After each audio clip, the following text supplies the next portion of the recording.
नमस्कार, peptic time Madhya Pradesh समाचार देख रहे हैं आप और मैं हूं अंकुर यादव। मंगलवार को छतरपुर जिले को गौरवान्वित करने वाली एक सुखद खबर सामने आई। जिले के छोटे से शहर लबकुश नगर से एक 28 वर्षीय नौजवान ने यूपीएससी परीक्षा 2019 में ऑल इंडिया की 327वीं रैंक हासिल की है। 28 साल के इस नौजवान का नाम है वैभव त्रिवेदी।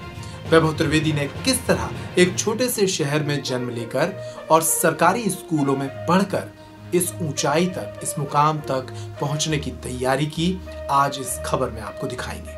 वैभव त्रिवेदी का एक खास इंटरव्यू है जो उन विद्यार्थियों को देखना चाहिए जो यूपीएससी या पीएससी की परीक्षा की तैयारी करते हैं। हमने वैभव के माता पिता और उनसे बात कर आपके लिए यह खास रिपोर्ट तैयार की है। देखिए वैभव त्रिवेदी से जुड़ी ये रिपोर्ट। मंगलवार के दिन छतरपुर जिले को गौरवान्वित करने वाली खबर सामने आई जब यूपीएससी 2019 के नतीजे घोषित हुए।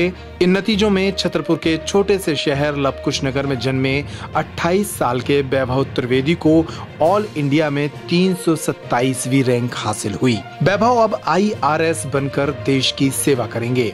वैभव के पिता बीडी त्रिवेदी समीपवर्ती ग्राम अकटोहा में प्रधान अध्यापक हैं, तो वहीं उनकी माताजी शांति त्रिवेदी लबकुश नगर तहसील कोर्ट में अधिवक्ता हैं। 3 बहनों के अकेले भाई वैभव की यह सफलता पूरे शहर को गौरवान्वित कर रही है। नतीजे आने के बाद लोग मिठाई लेकर उनके घर पहुंच रहे हैं और वैभव के मोबाइल की घंटी बधाई संदेश के कारण थम नहीं रही है। इस मौके पर हमने वैभव से चर्चा की और उनकी सफलता का रोड मैप जाना। बहुत प्राउड फील कर रहा हूँ क्योंकि एक बहुत छोटी जगह से इतने ऊपर तक जाना एक अपने आप में और अपने समाज को प्राउडनेस फील करवाने वाला एक विषय होता है। तो बहुत अच्छा ही फील कर रहा हूँ। और मेरा नवोदय जहाँ से मैंने 12वीं तक पढ़ाई की और IIT BHU जहाँ से ग्रेजुएशन की, वहाँ के दोस्तों को भी बहुत अच्छा लग रहा है। तो एक लंबे टाइम का जो स्ट्रगल था मेरा पढ़ने का, वो आज एक साकार रूप में सामने आ रहा है। तैयारी तो मैंने दिल्ली जाके सेल्फ स्टडी करना स्टार्ट कर दिया था जॉब छोड़ने के बाद। तो तैयारी वही टेस्ट सीरीज वगैरह ज्वाइन करके और अपने घर में पढ़ के लाइब्रेरी ज्वाइन करके मैंने तैयारी 2.5 साल करीब स्टार्ट की। प्राथमिकता के रूप में मैं समझता हूँ कि बुंदेलखंड में जैसे माइग्रेशन की बहुत ज़्यादा समस्या है। हमारे यहाँ से मजदूर वर्ग दिल्ली जाके बहुत ही संकुचित जगह पे रह रहे हैं और वो फैमिली से दूर रह रहे हैं। तो ये उनके और उनकी फैमिली के लिए बहुत एक गंदी सिचुएशन। तो मैं चाहता हूँ उन्हें छतरपुर या आसपास के क्षेत्र में ही एम्प्लॉयमेंट दे के उनकी फैमिली को इंटैक्ट कर सकूँ ताकि उनकी वैल्यू वगैरह मेंटेन रहे। मेरी फैमिली, मेरे मम्मी पापा जिन्होंने मुझे monetary as well as emotionally दोनों टाइप से सपोर्ट किया, मेरी बहनें, मेरे जीजा जी लोग, ये लोग मुझे एक बार मैं अनसक्सेसफुल रहा, 7 मार्क्स से मेरा चूक गया था एग्ज़ाम लास्ट ईयर। तो उसके बाद जो मुझे कॉन्फिडेंस दिया वो मेरे सारी फैमिली ने मिलके दिया। तो मेरी फैमिली और मेरे फ्रेंड्स वगैरह जिनके साथ मैं बीच बीच में बात करता रहा, इन दोनों ने बहुत के युवाओं के लिए ये ज़रूर कहना चाहूँगा, जैसे आज का युग सोशल मीडिया और मोबाइल का युग है, तो इसको आप एक पॉजिटिव वे में लें, अपने कैरेक्टर और लाइफ को बिल्ड करने में इस चीज़ का यूज़ करें, ना कि बहुत नेगेटिविटी फैलाने में या फिर बहुत ज़्यादा वायलेंस और इस टाइप की जो चीज़ें बढ़ रही हैं वो करने में। इस पे पोटेंशियल बहुत अच्छा है और इस चीज़ ने हम जैसे छोटी जगह के लोगों को बाहर से बहुत अच्छी तरीके से अवेयर किया। तो इस चीज़ का फ़ायदा लें। आपको जो भी लाइफ में एम है उसके लिए फोकस्ड वे में अपना जो भी काम करना है वो करते हैं। इस इंटरव्यू के अलावा हमने वैभव से दूसरे मुद्दों पर भी खुलकर लंबी बात की जो आज इस खबर के जरिए हर विद्यार्थी को समझनी चाहिए। हमने वैभव से पूछा क्या आज आया नतीजा उम्मीद के मुताबिक रहा। इस पर वैभव का जवाब था कि 2018 में वे यूपीएससी का पहला एग्जाम दे चुके हैं। इसके बाद 2019 में भी उन्होंने अधिक तैयारी करके परीक्षा दी थी।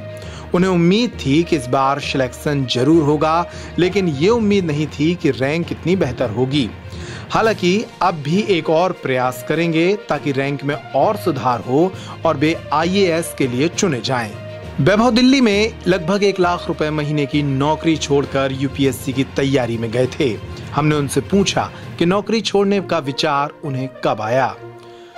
वैभव ने बताया कि यूपीएससी की परीक्षा देने का सपना तो शुरुआत से ही था, लेकिन फिर भी जब मैं प्राइवेट जॉब करने लगा, कंपनी एक बहुत बढ़िया पैकेज दे रही थी, इसलिए कई बार मन में दुविधा उत्पन्न हुई।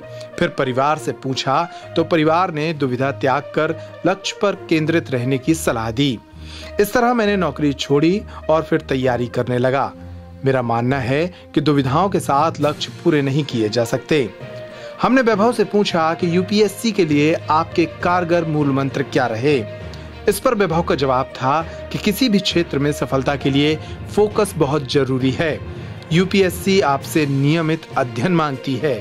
उन्होंने बताया कि वे पिछले 2.5 साल से 7-8 घंटे प्रतिदिन पढ़ाई करते थे। इसके अलावा करंट अफेयर्स जैसे मामलों में वे एप्टीट्यूड पर ज्यादा काम करते थे, यानी उन मामलों की हैंडलिंग बतौर ब्यूरोक्रेट्स वो कैसे करते इसका नजरिया बनाते थे। और साथ ही हार्ड वर्क तो जरूरी है ही। उन्होंने बताया कि छोटे शहर कई बार एक्सपोजर में रुकावट बनते हैं, लेकिन अब ग्लोबल नॉलेज छोटे शहरों तक भी पहुंच रही है, जो छोटे शहरों के बच्चों के लिए बेहतर मौके बनाती है। वैभव ने बताया कि पिछले 2.5 साल में उन्होंने फेसबुक, ट्विटर और इंस्टाग्राम जैसे सोशल मीडिया ऐप नहीं चलाए हैं। वे व्हाट्सएप इस्तेमाल करते थे, लेकिन वो भी सिर्फ परिवार और बहुत कम दोस्तों के साथ संपर्क में रहने के लिए। तो इस रिपोर्ट में इतना ही। पेप्टिक टाइम मध्य प्रदेश समाचार पर खबरों का सिलसिला लगातार जारी है। आप बने रहिए पेप्टिक टाइम पर। अगर अब तक आपने हमारे YouTube चैनल को सब्सक्राइब नहीं किया है तो आप कर लीजिए। फेसबुक पर अगर आप इस खबर को देख रहे हैं तो पेज को लाइक कर लीजिए ताकि खबरें आपके मोबाइल तक पहुंचती रहें। नमस्कार।